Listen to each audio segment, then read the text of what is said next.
Meu nome é Hamilton Amorim e eu sou advogado criminalista.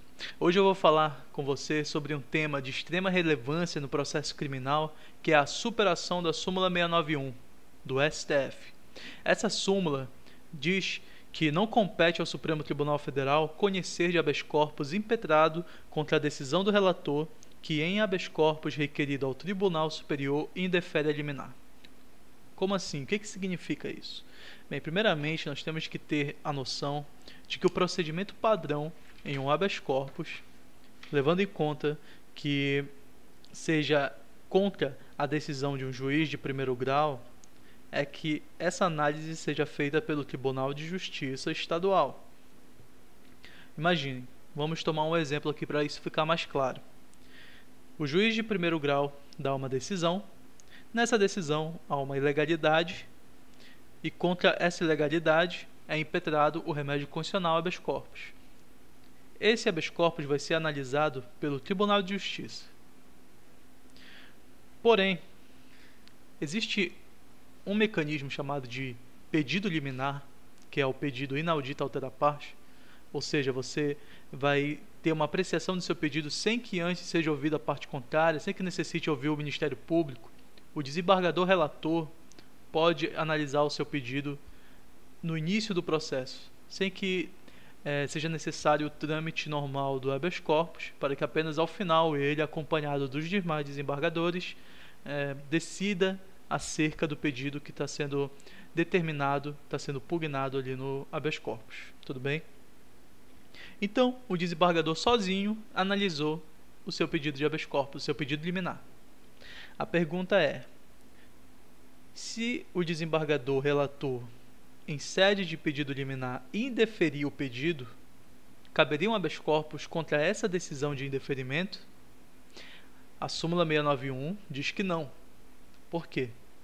Porque para ir para o STJ, seria necessário que o Tribunal de Justiça analisasse.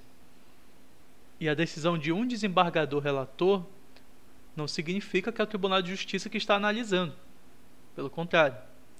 Então, é necessário que haja um acórdão e não uma decisão monocrática.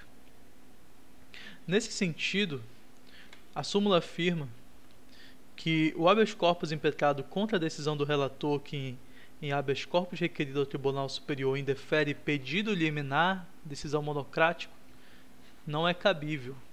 Então, em tese, não seria cabível o HC contra essa decisão do desembargador relator, certo?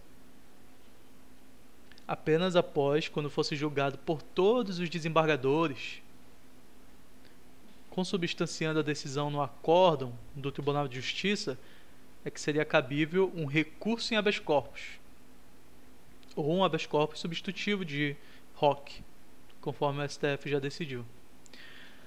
Tudo bem. Não obstante, o que significa superação da súmula 691? Existe um entendimento no STJ de que, em caso de flagrante ilegalidade ou teratologia da decisão do desembargador relator, seria cabível a apreciação desse habeas corpus, mesmo em caso de decisão monocrática, mesmo em indeferimento de um pedido liminar. Se a ilegalidade for tão manifesta, tão teratológica, isso não constituiria um óbice pela súmula 691, porque existe uma ilegalidade visível ali. E quando a ilegalidade é tão visível, tão manifesta, inclusive é cabível casos de habeas corpus de ofício. Se o julgador verificar que existe uma ilegalidade ao direito de liberdade, que é tão valioso, tão caro ao Estado de Direito, ele pode conceder independente de provocação. É o habeas corpus de ofício. Ora, se é possível o julgador, diante de uma manifesta ilegalidade, conceder de ofício, sem requerimento, como é que ele pode ser obstado pela súmula 691? Então, em casos de ilegalidade teratológica, a súmula 691 será superada e, mesmo que se trate de um indeferimento de pedido liminar, será analisada pelo Superior Tribunal de Justiça, no caso do nosso exemplo. E por que isso é importante? Porque, analisando a jurisprudência, nós começamos a entender diversas questões que são caracterizadoras de flagrantes ilegalidades. Toda vez que o Superior Tribunal de Justiça, que o Supremo Tribunal Federal superam a súmula 691, eles estão sinalizando que aquela questão ali é uma ilegalidade inadmissível, uma ilegalidade tão patente, tão manifesta, que nem mesmo uma súmula, um entendimento simulado do Supremo Tribunal Federal é capaz de obstar. É por isso que é tão importante nós conhecermos os entendimentos de quando ocorre uma superação da súmula 691. E esse é o ponto nevrálgico aqui desse vídeo, porque eu quero destacar e enfatizar casos em que houve uma superação da súmula 691.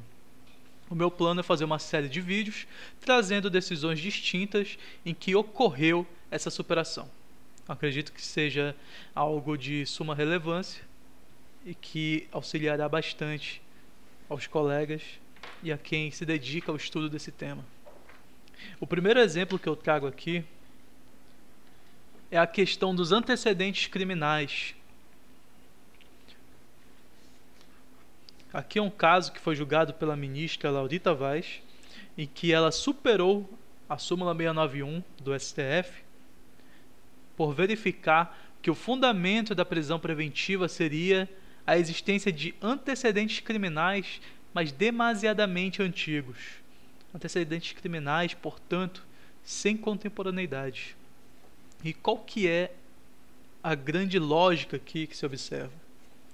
Porque a prisão preventiva, ela pode ser fundamentada em antecedentes criminais. Antecedentes criminais que caracterizem uma periculosidade do agente. E se é destacada ali uma periculosidade, então pode indicar um risco. E o risco é o fundamento nuclear da prisão cautelar, da prisão preventiva. Risco à garantia da ordem pública, a conveniência da instrução criminal para assegurar a aplicação da lei. Só que esse risco ele tem que ser contemporâneo à ordem de prisão. Não faz sentido que alguém seja preso por uma ameaça a uma testemunha se essa ameaça foi cometida 10 anos atrás. O risco aí tem que ser contemporâneo, tem que ser agora. Porque se eu estou preso por uma ameaça que eu fiz a uma testemunha de 10 anos atrás, qual é o risco de que eu continue ameaçando ou mesmo que eu consuma essa ameaça? 10 anos atrás. Agora, passou 10 anos e eu nunca mais ameacei essa testemunha. Se não tem ameaça atual, não tem risco. E o risco é a matéria-prima da cautelaridade. Se não tem risco, não tem cautelaridade. Se não tem cautelaridade, não tem fundamento idôneo para uma prisão cautelar. Esse é o ponto principal.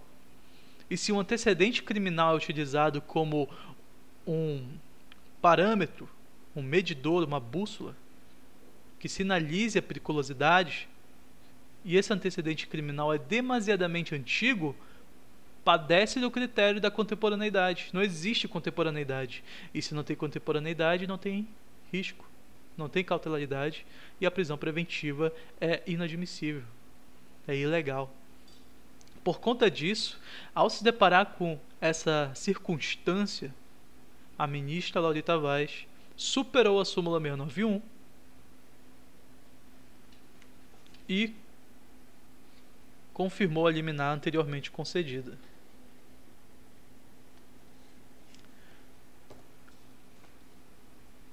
Consolidando, portanto, um importante entendimento, inclusive com a superação da súmula 691. Literalmente, a ementa,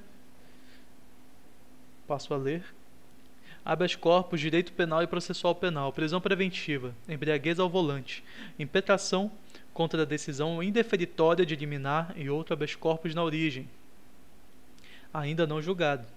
Possibilidade de superação da súmula 691 da Suprema Corte, antecedentes criminais antigos, ausência de contemporaneidade e cautelaridade, motivação inidônea, liminar confirmada, ordem concedida.